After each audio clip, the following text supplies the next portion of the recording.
Welcome to the Edelheit Experience, a compelling conversation about revolutionizing health and well-being, bringing you rich stories and lessons learned from leading corporate executives. Now, we'd like to introduce your host, Jonathan Edelheit. So thank you everyone for joining us for the Edelheit Experience. I have Dr. Juan with us. Dr. Juan, thanks for joining us. Thank you very much, Jonathan. Thank you for your invitation. Always a pleasure. Whenever I talk to Dr. Juan, I always tell him he's got this radio voice and he should be the one on the radio or doing podcasts. And it's also like a very calming voice too. It relaxes me, but not in the way that some people put you to sleep, in a very positive way. Thanks a lot. So Dr. Juan, can you tell us a little bit about yourself? Okay, of course, Jonathan. Thanks a lot. Yes, my name is Juan Giraldo. I am a physician from Colombia. I'm an OBGYN from the University Pontificia Bolivariana in Colombia. And once I finished my OBGYN residency, I went and did a fellowship, a postdoc fellowship at Yale University in the infertility and reproductive medicine department. And then I came back. I came back to Colombia. It was a long time ago, approximately 25 years ago. And we started a big program of fertility. And we have now several IVF clinics in Colombia throughout the country.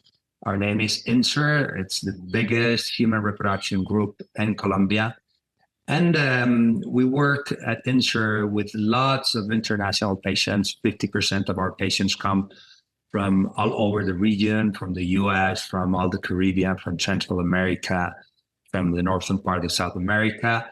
And actually, I not only work as a physician there doing infertility treatment, but I also are the international patient department director. So that's me, and here to help in any way I can. When you went to do the Yale Fellowship, was that something easy to get into? No, definitely not easy. Definitely not easy. When I was finishing my medicine here in Colombia, I went to the University of Texas in San Antonio and did part of my internship year there, 6 months of my internship year in the OBGYN department. And I had the fortune to have wonderful teachers there. And many of them told me that I should try and do part of my training in the US after my residency. So I did. So I contacted them at the beginning of my residency and told them that I wanted to go and do infertility and do training in infertility in the US. And one of them was really kind, Dr. Arredondo. He really helped me to find a spot. So I did all these applications to American universities to train in infertility. And I was lucky to be accepted at Harvard and at Yale. And I decided to go to Yale. But it was a long process, lots of requirements, lots of papers. At that point, there was practically no internet. So that was everything through mail. So it took its time. But finally, I could be there with Dr. David Olive, that was the head of the department. That was wonderful. He was really nice with me. He opened the doors to me to training not only in infertility, but also in gynecological endoscopic surgery. So I had a wonderful time at Yale. And I remember it, well, there's lots of really nice memories. How long does a fellowship usually last? Well, usually a regular fellowship at Yale University lasts for 3 years. Conventional fellows do 1 year of research, then they do 1 year of training in menopause, and they do 1 year in training in infertility. I was not expecting to stay in the US because I want to come back to open my own IVF practice. And so I only did 1 year of infertility and gynecological endoscopic surgery with Dr. Olive at Yale. And then I came back. So it was 1 year, but I didn't stay for 2 more years to do research and to do menopause because I was not interested in that part. So why Yale and not Harvard? Why didn't you choose Harvard? Well, this is a little bit of Well, at that point, I was 27 years old. I was really young. I was just married. I had a baby, a 1-year-old baby, and we were starting the pregnancy for our second baby. So economics was not that easy at that point, as you can imagine. And at Yale, they gave me tuition. You know, I didn't have to pay for tuition at Yale, so they gave me a grant for tuition. So that was really nice. At Harvard, I couldn't make that, and economics was a different, and what was an important point that part of that decision at that point. Got it. No, do you ever have any regrets, or you're just totally happy with it? No, I'm totally happy. Yes. No, I'm totally happy. I had a wonderful training with Dr. Olive and with his staff. I actually, let's say I became really good, close friends with him. Unfortunately, he passed away recently. But I not only had a wonderful training, but also got wonderful friends at Yale University. And it opened, lots of nice and really useful doors for me in what I do in my career. No, I not regret, not one day. That's good. You know, yeah. I think there's a lot of people that hold regrets in life of things they could have done or what. I always look at, no matter, whether you make positive decisions or maybe you made negative decisions in certain things, like you are where you are today because of the accumulation, of those decisions. And I wouldn't give up anything. With Insert, share with me, the quality, and, I would say, how does your, the experience and the outcomes compare to, for example, like the US for the fertility side? We've been, obviously advocating, patients, they can travel anywhere they want in the world for fertility treatments. Things have gotten very expensive in the US, in the UK, in Europe. Fertility rates are going up. So I'm curious about, one, the quality that people will get to educate people, and what's it like going to Colombia? Because I think that's what people are interested, are always curious. How is this different from where I would get it locally? And also maybe share, are you seeing an increase in people going through fertility? And if so, why do you see that increase? Oh, that's a wonderful question. Well, I'm going to try to answer that in two aspects. The first aspect is the general aspect of medicine in Colombia. Well, Colombia has had a really good tradition in good quality medicine. And probably that is because we have really good medical schools. For example, in Medellin, the city I live in, where we have our headquarters, has 5 very good medical schools. 3 of them are medical schools that, have been here for almost 70 years or even more. And they have a really good tradition of good quality medicine. And besides, we have wonderful hospitals because of this. For example, out of the 10 best hospitals in Latin America, 4 are in Colombia, So Colombia has really good medical quality, and has that image in all the regions. So that's why we receive many patients from abroad. So that's about Colombia. But at Insure ourselves, quality has been a big issue for us. Specifically in infertility, the results of fertility treatments are based on small details. So you need to be focused on each one of these small details to be able to have good results. Because here, your results are either you got pregnant and had a healthy baby or not. So they're easily measured, so you can be easily a candidate to be evaluated because of easy, clear variables of measurement. So we're always really into quality. For example, our lab director is one of my partners. We are 3 regional partners. My lab director is Dr. Natalia Posada. He was trained in Johns Hopkins in Baltimore. And she's totally dedicated to the labs to be sure that everything runs perfectly fine. My other partner, he's also in the clinical issue, Dr. Cano. He was trained in the IVI, Instituto Valenciano de Infertilidad in Spain. That is the biggest fertility group in the world. that actually allied with RMA, and they have the biggest fertility group in the world that's called EVRMA right now.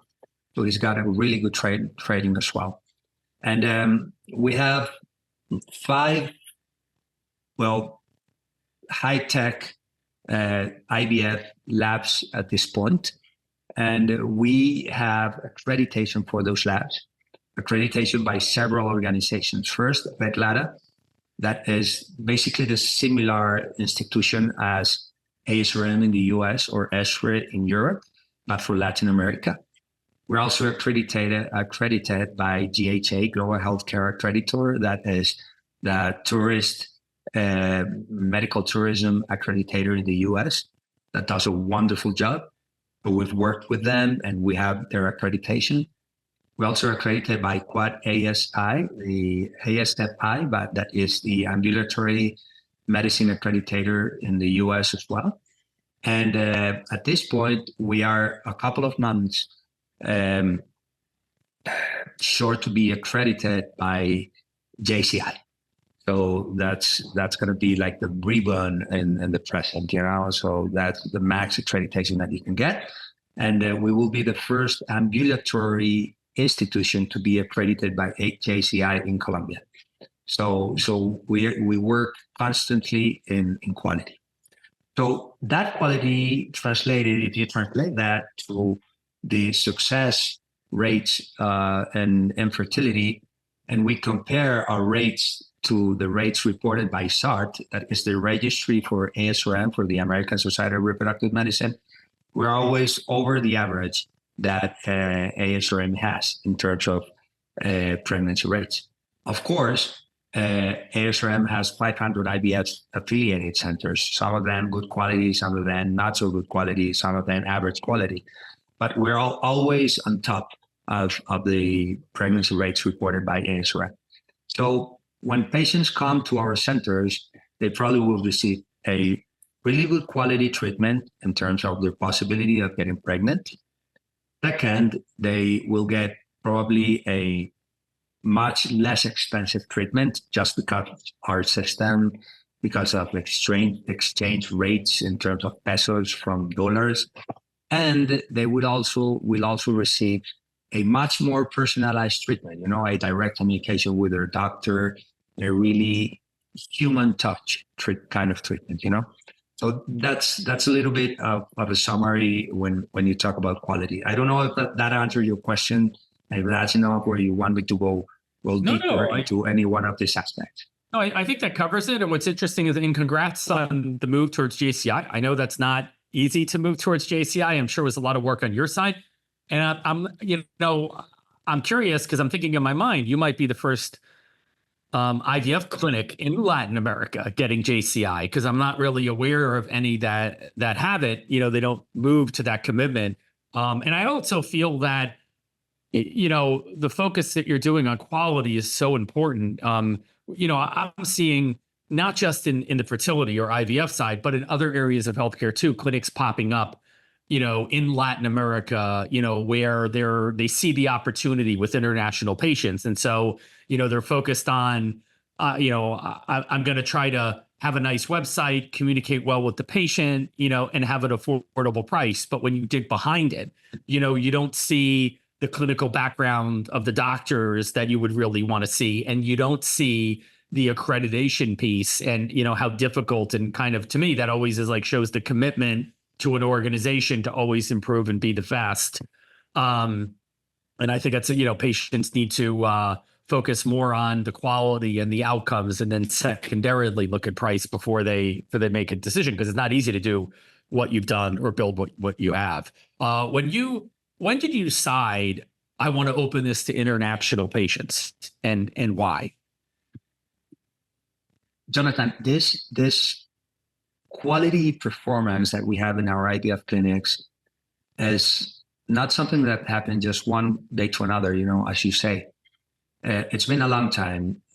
Next year, in 2025, we're going to be turning 30. Okay. It's been 30 years of working in infertility with cancer, Two of my partners had started this practice 3 years before I got here to Colombia. So it's been a long time working in infertility.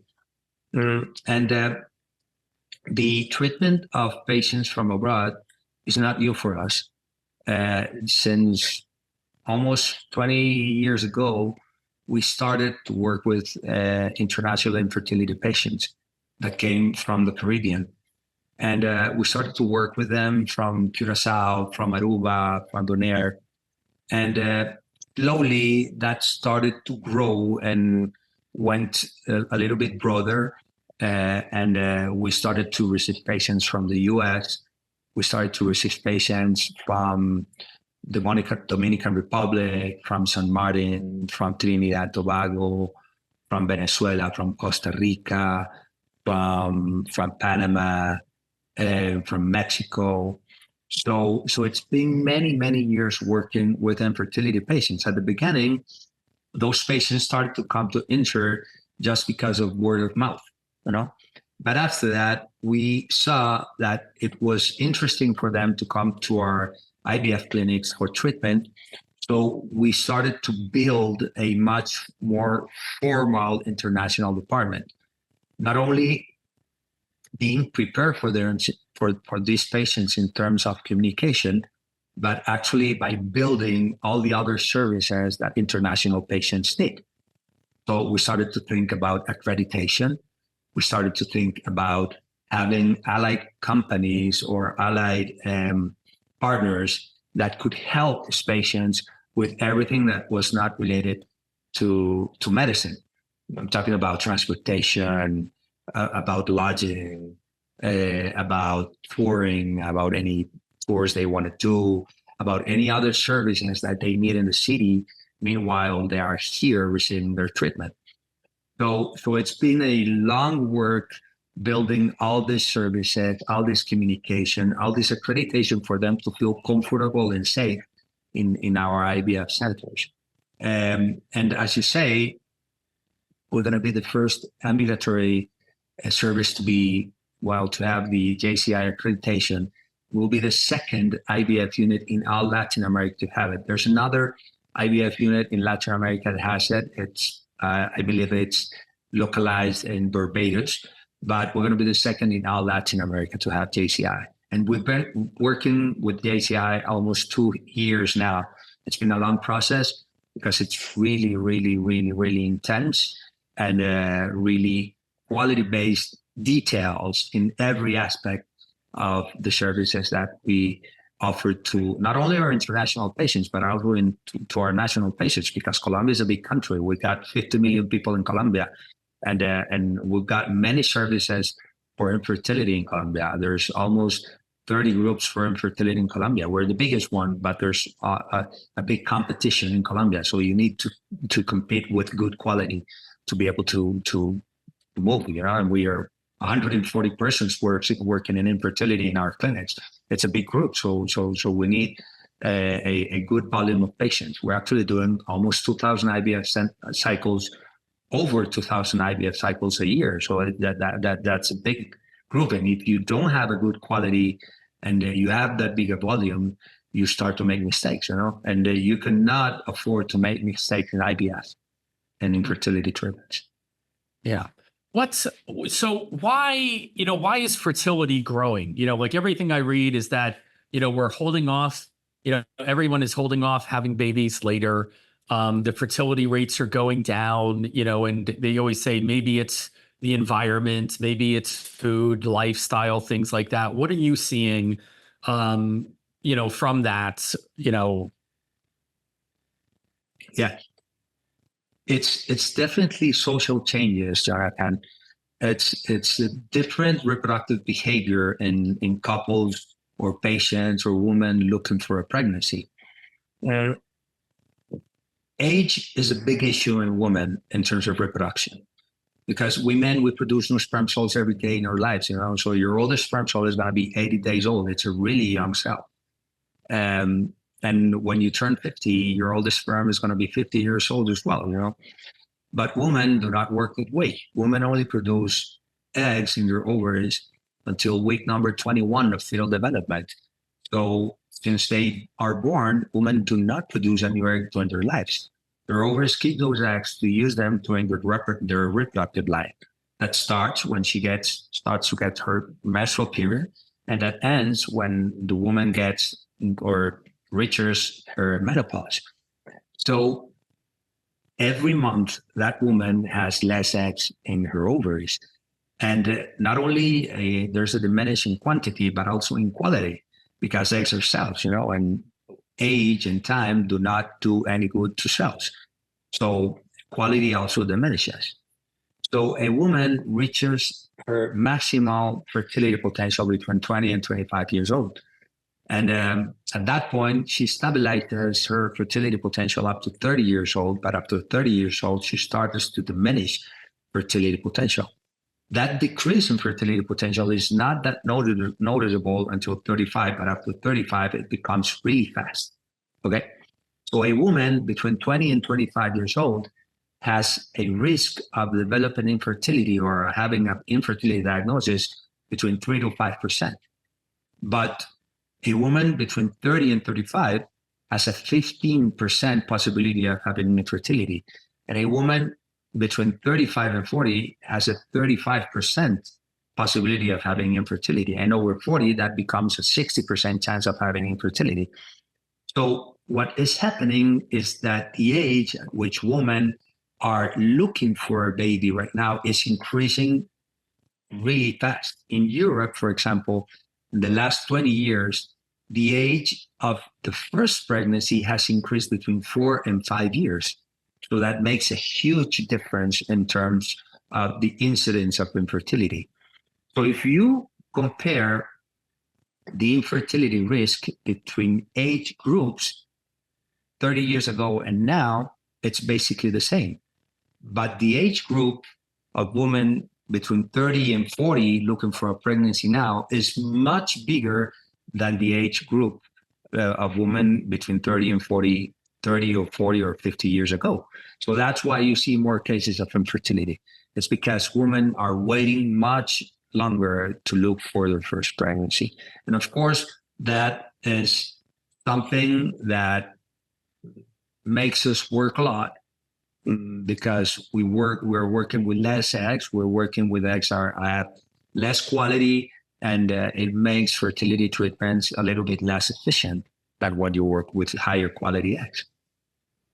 Why do you think that like women's OBGYNs aren't like ingraining this in women of like, hey, sharing those stats, because within my own family, right, the OBGYN didn't share that. It was an IVF doctor. When you get to that point, where, the stats are working against you, that tells you. So why do you feel like this isn't more common knowledge? Yeah, you know what? Because we OBGYNs, usually we're trained more focused on family planning in terms of contraception. So all our training has been worked on, hey, you know what? You need to help women in terms of contraception. You need to avoid early unwanted pregnancies. You need to help this woman to be able to have their life without getting pregnant early in life and being able to study, et cetera, et cetera. So that is changing a little bit now because we're going from family planning with contraception to family planning with contraception and family design, So it's changing a little bit more. But we OBGYNs were more prone to talk to our patients about contraceptions than talking to our patients about fertility preservation. So now fertility preservation is definitely an issue in the consultation with an OBGYN. But that's changing a little bit, Jonathan, lately, thank God, because it's really important for a woman to be able to know, hey, you know what? I want a family of 1, 2, 3 babies. I want to start at this age, and that needs planning, That needs definitely planning. And that's one thing that gynecologists should definitely take and talk about it and in their conversations and with their patients in their interaction, because if not, well, they're not going to be doing good medicine. I kind of look at it almost like here in the US, we have 401ks and retirement planning and stuff, and the financial people advise you on that, right?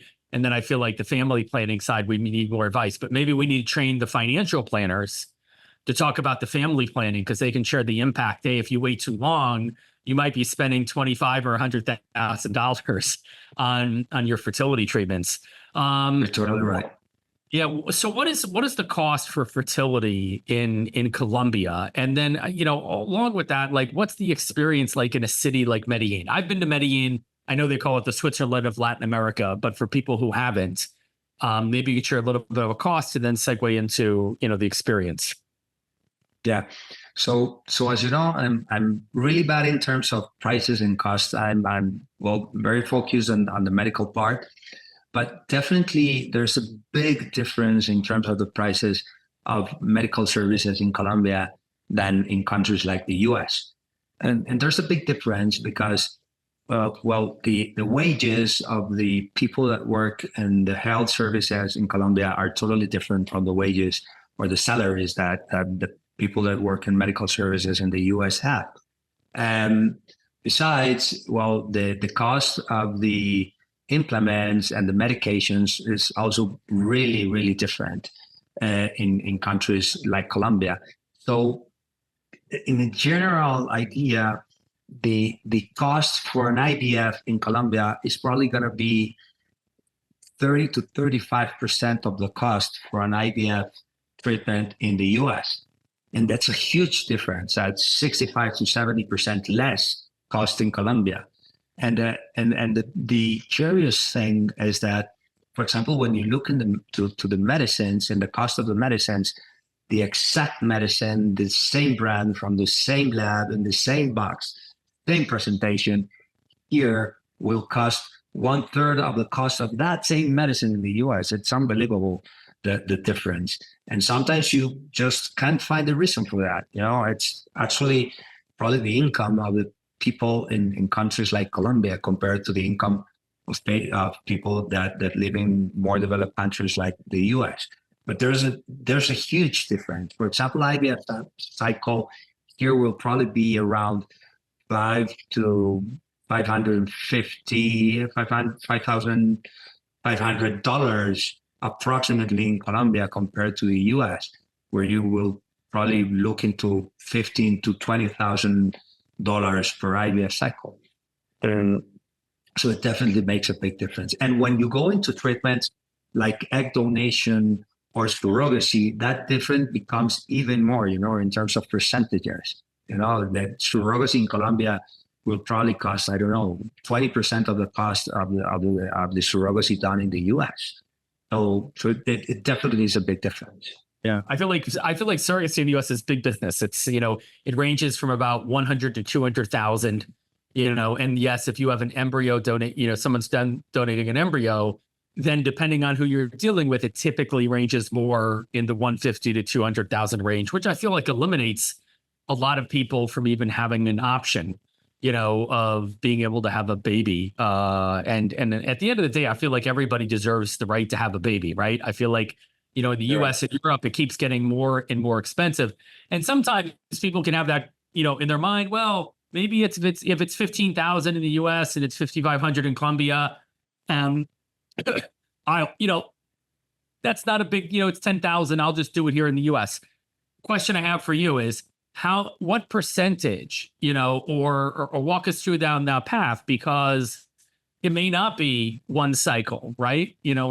I've gone down the fertility journey myself, and it was like 5 cycles, right? And you don't anticipate that when you start the journey. It's almost like here in the US, you're at the casino table, right? You're pointing up, and then you keep losing the hand and keep playing again. And then at the end, you look at your costs and you're like, wow, I've spent over 6 figures, over $100,000 on this journey. And I wish somebody had told me in the beginning. And I know there's not necessarily an answer. It's not like a science, right? Like you don't know between couples how many cycles, but I thought maybe, you might have some insights into what you're seeing. Yeah, you're right. You're totally right. Fertility is a probability game. IVF is a probability game because, it depends on the age and your specific characteristics. But let's say that a reasonable average of IVF pregnancy rate, when you put in women from all ages, is going to be 35%, 40%. So So what we saw many years ago was that, well, if we had 100 women that came for IVF during their first IVF cycle, if you average them, women of all the ages, we would have 35, 40% pregnancy rate. And the other 60% of the patients did not get pregnant in their first cycle. And what we saw is that of that group of patients, almost 60% or even 65% did not come back for a treatment because the decision process was really difficult. It was really difficult to make a new decision of doing treatment again when you had a failed experience before. So you had a big percentage of dropout in those patients. So you were always like sad in terms of medicine, because when you analyze it from the medical point of view, you said, a treatment with IVF should not be restricted to one IVF cycle. It should be a program of IVF cycles with several attempts to be able to have a better percentage and to be able to do fine tuning from one IVF cycle to another according to the specific characteristics of each woman, of each patient or of each couple. So many years ago, we decided to build a program that gave several opportunities to our patients, so that they went into a program that not only gave them one chance, but that gave them 4 chances. So we have a program that gives them 4 IVF attempts. And in that 4 IVF attempts, if the patient pays for that program, they have the possibility of having higher complexity treatments with no extra cost. So it's really good for them because they go into that program, they do their IVF. If they get pregnant, they're happy.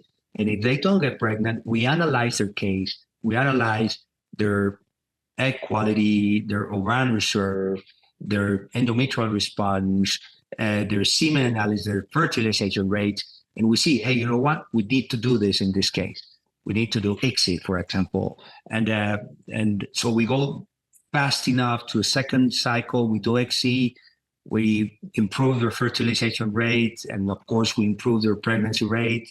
Or if egg quality is compromised, we can say, hey, you know what? They probably need PGT, so we do genetic analysis and we improve their pregnancy rate because of genetic analysis.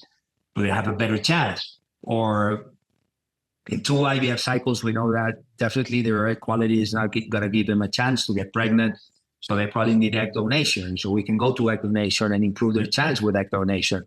So after 4 cycles, we see that we have an 85% pregnancy or live newborn rate in those couples, regardless of their diagnosis, because we have that opportunity to have several chances to go through several types of treatments to increase in complexity if it's needed. So that's a way to do IVF. So we designed that program thinking about patients, thinking about making their path through IVF treatment easier, making their decision process easier, making it faster because they're already covered for their treatment, so they can work faster. And of course, that translates into higher success rates. Also, for us, that has been a really, really successful program, and it has made our patients' life much easier. And I know that many of my patients that today have their babies because they went into that program, because otherwise they probably have been, exhausted and have dropped out in their treatment at some point before they reach their pregnancy. No, I think it's a great program because it's, I think one thing they don't tell you as you go down the fertility journey, right, is that I think it's like an emotional roller coaster, right? And it can be very stressful. And, there's hope. And then, if it doesn't work out, then you can be kind of very upset or devastated. I know having the package, then you're going in and you're mentally committed. I'm going to give it this amount of temps. where otherwise you're kind of thinking each round, like when I went through 5, right? It's like, should we do another? Is this going to work? Are we, are we wasting your time? And it's like, it takes a toll on you, but I've always been the kind of person that it's like, hey, we're doing this, right? We're gonna make this happen. And, we got lucky, now a beautiful son through it. But I think for some people, it's a lot, as a toll, and, it does, it's to travel and to take the time and to go through it. And then for others, it's for a cost, so, our hope is by educating more people about the option if cost is an issue and you want the same quality as Europe or the US, by going to, INSER, to you, Dr. Juan, that they become aware of that as an option. Now our organization recently entered into a long-term partnership with MasterCard to really revolutionize medical tourism with the Better by MTA platform. What I'm curious is, what do you think how that's helped the industry grow? And also, how do you think that's going to benefit INSER? I think it's a wonderful alliance. I think it's wonderful because one of the things that I've seen that international patients are more scared of is the economical transactions. They're really scared of that. They're really scared that they have to do a wiring of money, that they have to take their cash to be able to pay that. It's complicated. So when they are in a platform like the one you're talking about, Better, with MTA and Mastercard behind supporting those economical transactions, they're definitely going to feel safer. It's going to go softer. They're going to be able to make that decision without any problem. Transactions with, the virtual cards for payment are going to be much easier. So the volume of patients that are going to come for international, for medical services is going to increase. It's going to make their life easier. And besides, they're going to have everything in one spot. Not only find a place to go that is supported and that has good quality because of the quality care that MTA and MasterCard are going to have studied before. But also they can do their payment there, but also they can find other services like lodging, like transportation, etc. in the same point. So I think it's going to be really practical for patients. I think they're going to be more trusted in terms of looking for that medical services. And I definitely are going to think, I think that the volume of patients are going to increase and it's going to be much easier for them. Definitely. To kind of wrap everything up, I have one last question. When you're not helping people try to achieve their dreams of having babies, what do you do for fun? Well, I'm a little bit crazy, in that sense. Well, I have 7 dogs here in my house, and I'm in love with Doberman, and well, I have had several. How do you say that? Well, I reproduce them. I not only work in reproduction in my office, but I also work in reproduction at home, but with my dogs. And I like the dog shows competition. So that's one thing that I love. I love my dogs. Besides, I love sports. I run marathons. I've done Ironman and all those crazy stuff. Now I'm 54 already, so I'm not doing Ironman anymore, but I'm running. So that takes lots of time. I enjoy that. It's good for my mind to think better. And besides, I'm really into family. I have a lovely wife now for 30. I've been with her for 36 years now. Oh, so it's been a long time. Yeah.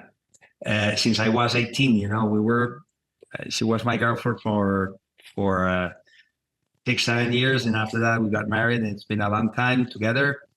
I have 3 kids. So since I was a young father, I do a lot of things with them. together in terms of sports and all that. So they keep me busy as well. And so that's it. That's me. I thought, at one point I had 4 dogs. I thought that was a lot of dogs, but 7, that's good. But I always wanted Dobermans. They're beautiful looking dogs. No, I have 8 at home. I have more out of, I have more than those. Got it. I always wanted Doberman, and then I got a Husky, and the Husky was beautiful, like 90 pounds, blue eyes, but the one thing I found is that he shed everywhere. It's like every day, the carpet of hair just everywhere. Unfortunately, he just passed away about a month or 2 ago. Oh, no kidding. That's hard. Yeah. So now we're down to 1 dog from 4. So you notice it. I think the 1 dog is lonely, so we'll probably have to eventually replace him. Not replace him, get another dog. But thank you for joining us, Dr. Juan. I wish you continued success with the growth of your practice, and look forward to continuing working with you. Thank you very much for the invitation, Jonathan. And I want to congratulate you because what you've been doing, that big effort to have that alliance of MTA with MasterCard is huge work, because I know all the issues that are behind that. I know all the quality that needs to be taken care of to be able to have that platform. And but you're going to make a big difference for patients. It's going to help patients a lot, and it's going to give many patients the opportunity to have fertility service that otherwise they wouldn't be able to have, and because of costs in countries like the US. So congratulations, and you're going to be, of course, guilty of many new families formed as well. Okay. Thank you. I appreciate that. Thank you for tuning in to this episode of the Edelheit Experience. If you're enjoying the show, please feel free to rate, subscribe, and leave a review wherever you listen to your podcasts. We appreciate that effort, and we'll catch you in the next episode.